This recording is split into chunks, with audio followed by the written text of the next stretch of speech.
नाना जी, माँ और बहनों को लेकर आप अंदर चले जाइए।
मेरा हाथ सिर्फ रक्षा करने के लिए उठता है, विनाश करने के लिए मेरे हाथ को उठने पर मजबूर मत कर।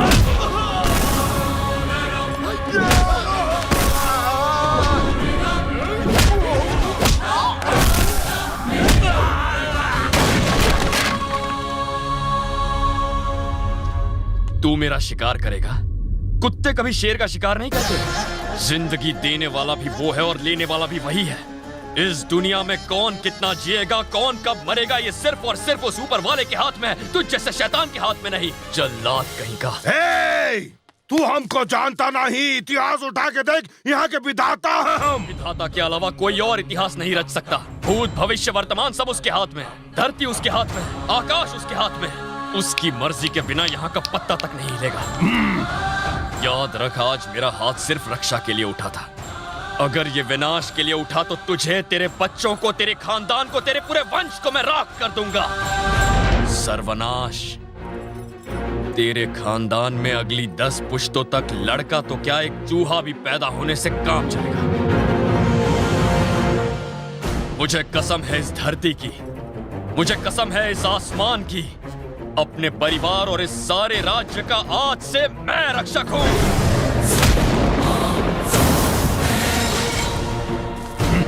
अब तेरी नहीं मेरी चलेगी, सूर्या की हुकूमत चलेगी। आज के बाद इस राज्य में और किसी की लाश नहीं गिरेगी। इसे तुम सूर्य प्रताप का हुक्म समझो। याद रखना।